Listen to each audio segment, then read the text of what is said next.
Radhe Radhe friends. ओम गम गणपते नमः। ओम नमो भगवते वासुदेवाय। श्री नारायण स्तुति। ध्रुव द्वारा स्तुति। ध्रुव को अपने पिता उत्तानपाद की गोद में बैठने का यत्न करते हुए देख क्रोधित हुई सुरुचि ने जब ध्रुव से ये वचन कहे, यदि तुझे राज सिंहासन की इच्छा है तो तपस्या करके परम पुरुष श्री नारायण की आराधना कर और उनकी कृपा से मेरे गर्भ में आकर जन्म ले। तब बालक ध्रुव माता सुनीति के यह समझाने पर कि जन्म मृत्यु के चक्र से छूटने की इच्छा करने वाले मुमुक्षु लोग निरंतर प्रभु के चरण कमलों के मार्ग की खोज क्या करते हैं। तू स्वयं धर्म पालन से पवित्र हुए अपने चित्त में श्री पुरुषोत्तम भगवान को बिठा ले तथा अन्य सबका चिंतन छोड़कर केवल उन्हीं का भजन कर।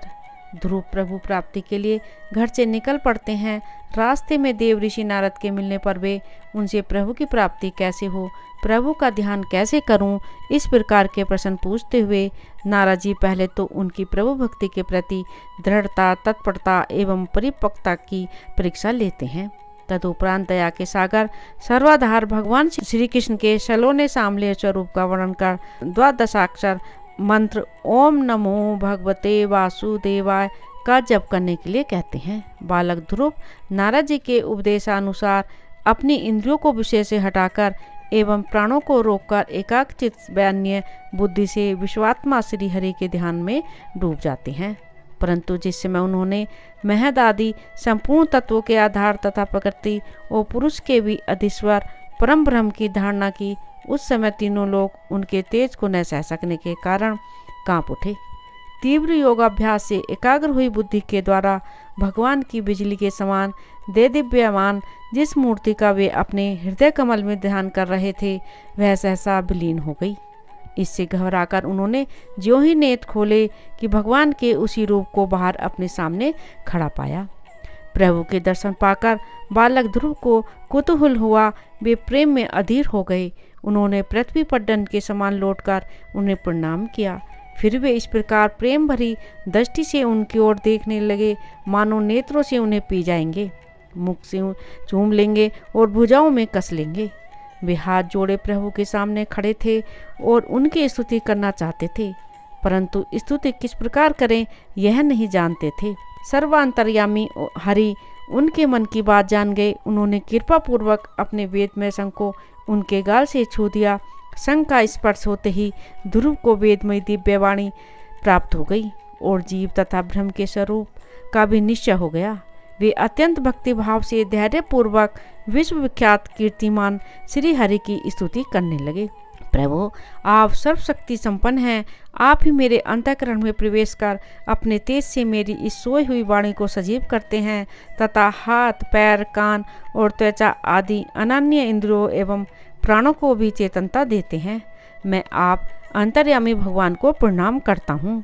भगवान, आप एक ही हैं, परंतु अपनी अनंत गुणमयी माया शक्ति से इस महदादि संपूर्ण प्रपंच को रचकर अंतर्यामी रूप में उसमें प्रवेश कर जाते हैं और फिर इसके इंद्रियादि असत गुणों में उनके अधिष्ठात्र देवताओं के रूप में स्थित होकर अनेक रूप भासते हैं। ठीक वैसे ही जैसे तरह तरह की लकड़ियों में प्रकट हुई आग अपनी उपाधियों के अनुसार भिन्न भिन्न रूपों में भासती है। नाथ, सृष्टि के आरंभ में ब्रह्मा जी ने भी आपकी शरण लेकर आपके दिए हुए ज्ञान के प्रभाव से ही इस जगत को सोकर उठे हुए पुरुष के समान देखा था। दीनबंधो, उन्हीं आपके चरण तल का मुक्त पुरुष भी आश्रय लेते हैं। कोई भी कृतज्ञ पुरुष उन्हें कैसे भूल सकता है।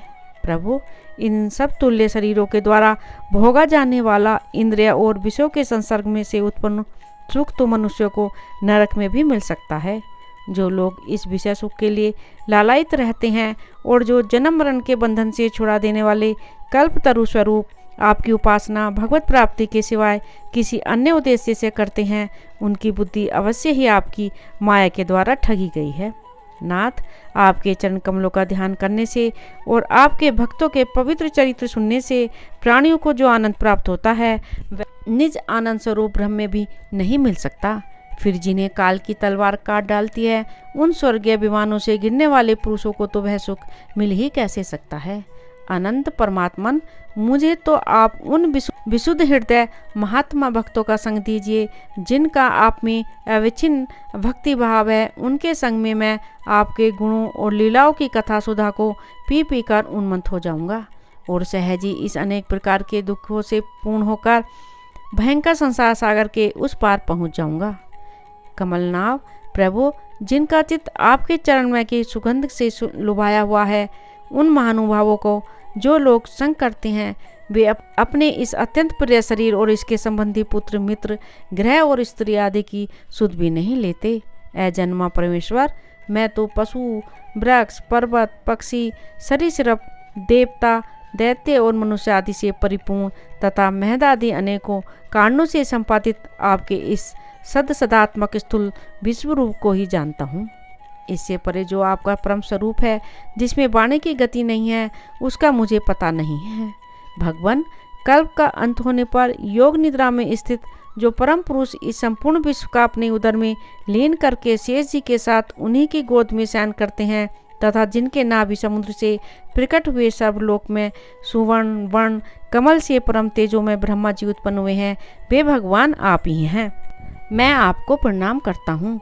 प्रभु, आप अपनी अखंड चिन्मयी दृष्टि से बुद्धि की सभी अवस्थाओं के साक्षी हैं तथा नित्य मुक्त शुद्ध सत्व में सर्वज्ञ परमात्मा स्वरूप निर्विकार आदि पुरुष षड ऐश्वर्य संपन्न एवं तीनों गुणों के अधीश्वर हैं।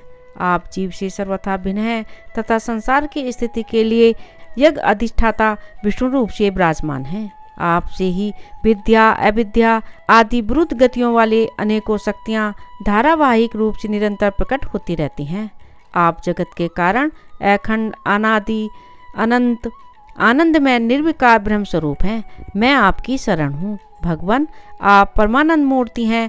जो लोग ऐसा समझकर निष्काम भाव से आपका निरंतर भजन करते रहते हैं, उनके लिए राज्य आदि भोगों की अपेक्षा आपके चरण कमलों की प्राप्ति ही भजन का सच्चा फल है।